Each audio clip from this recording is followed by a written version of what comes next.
if we zoom into the collective and see what's happening, there's a lot of information that's being spread through AI, through technology, through, like, we don't really know what's true or not true anymore, right? There can be Yep. so much information that is being spread on the internet and social media, and like it's almost this silent war on information. And so when I look inside my heart and see that balance, it turns on the truth. And when you look outside to the external, when that truth is online, nothing can guide you out of that truth. And I feel like you become more of a witness of what's happening and less of reactive. Like if you become less reactive to what's happening. Because if you're reactive Yeah. to information, you become you are susceptible to manipulation. Now, manipulation is just the agenda of what the other person is trying to tell you, or like shift your belief or your perspective to believe their narrative, right? And when you're in your truth, when you're balanced in your masculine and feminine polarity in your heart, and your truth is so powerful and your energetic system is so strong, nothing can take you out of that truth anymore.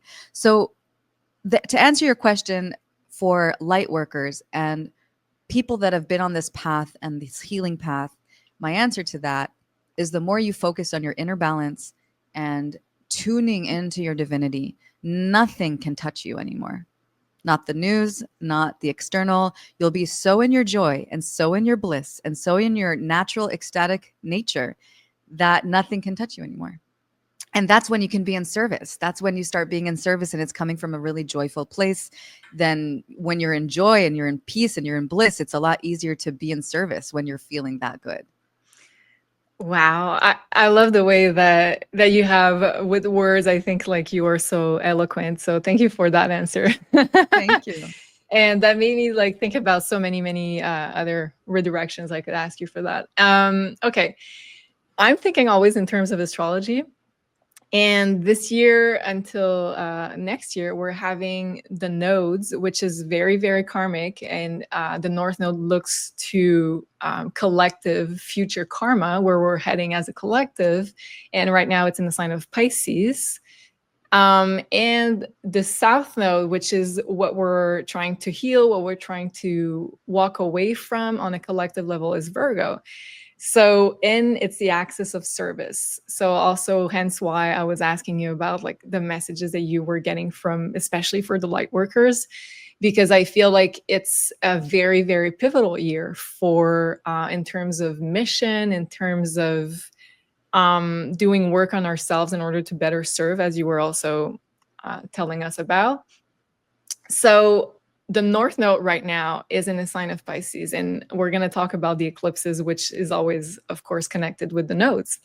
So the North Node being in the sign of Pisces, it can have like very beautiful effects for everybody, because Pisces can be reunion with oneness, with source, having more of a connection with source. Also, it can talk about almost magical manifestation. It can talk about very psychic upgrades, but also, and it's not always just positive with the North Node in Pisces, it can also be like is deceptions, illusion, especially in the spiritual community, which is also Pisces, being stuck in some kind of denial, not wanting to see reality for what it is, or trying to find shortcuts into enlightenment or spiritual kind of bypassing. But if we take 2025 and we reduce it numerologically speaking, it makes a 9. So we are in a collective year 9, which usually it's all about endings, about doing a lot of cleansing or releasing a lot of things from the past, from past lives, from past, karma that no longer is needed for us to move forward. And which is also interesting is that September is also the month 9. So we're in a 9-9 sort of alignment right now. So, and then the first eclipse that we're having on the 7th of September is in the sign of Pisces, which is also about releasing. It's the last sign. 9 is the last number of this numerological sequence. And a lunar eclipse is an alignment for completion, for letting go. So we have a lot of like this idea of needing to release some stuff in order to make room for beautiful blessings that are planned for us. And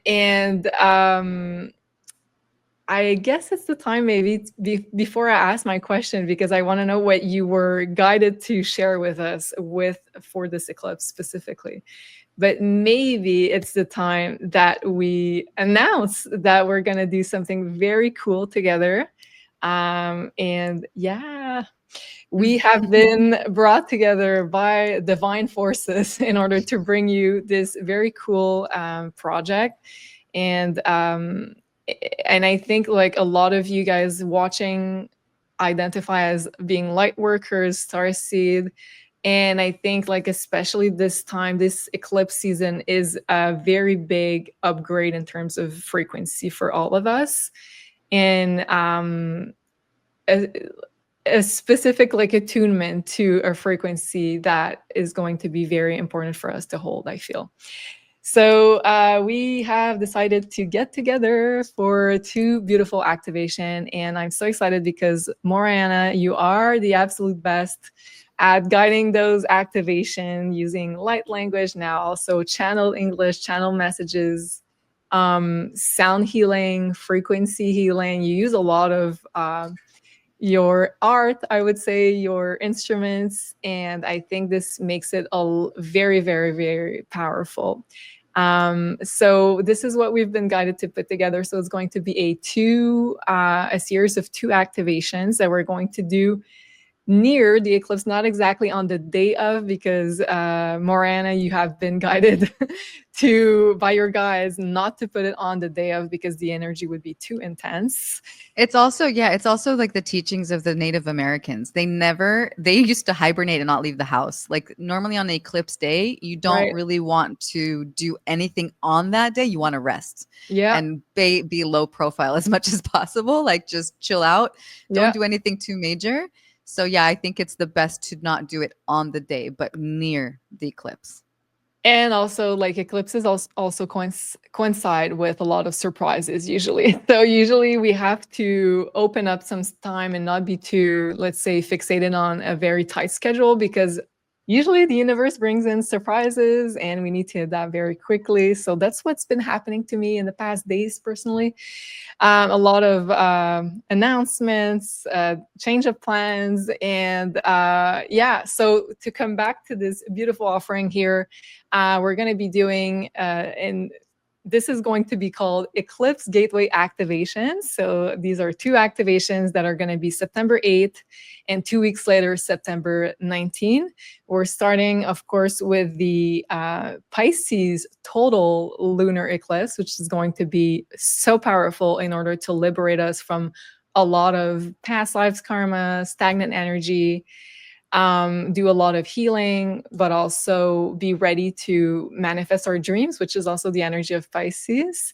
And the second one is going to be on September 19, which is going to be the solar eclipse in Virgo, about getting to work and opening up a brand new chapter. So, and we have a special deal right now, which is an early bird discount, and you're going to be able to save $22.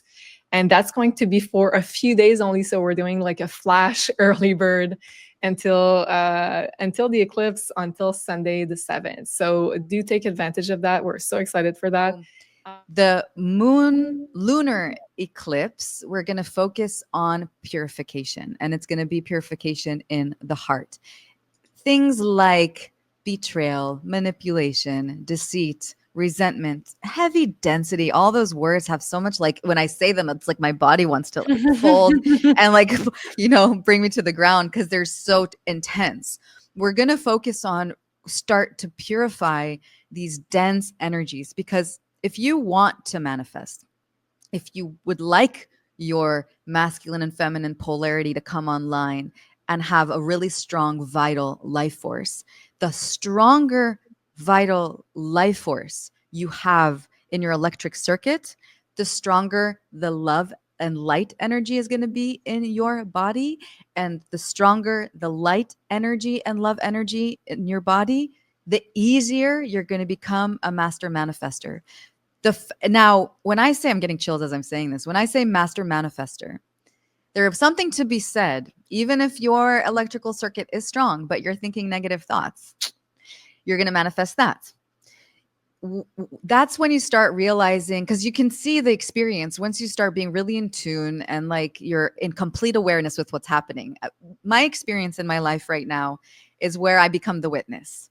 There's thoughts happening. I'm very aware of the thoughts. And then I witness the external reality behaving, how it behaves to my thoughts. I can have a thought now instantly, and then the next day it happens. Next day it shows me what's happening. Like I was like, oh, but I don't attach to it. I don't attach to the experience. I've been practicing manifestation so deeply, especially this year, and I became the observer. So there's what when you start removing these densities and you start purifying your heart, you become a clear vessel. Your vessel starts to purify. That heart becomes an empty vessel for light. And that light, when you start observing and working with it, my goal is for humanity to learn this light, feel the light, understand the light, and how they can utilize it for their highest alignment in their life. And the more light workers that are going to have these abilities to manifest and bring in money or bring in prosperity or bring in harmonized unions with partnerships, the more goodness we're going to see in the world.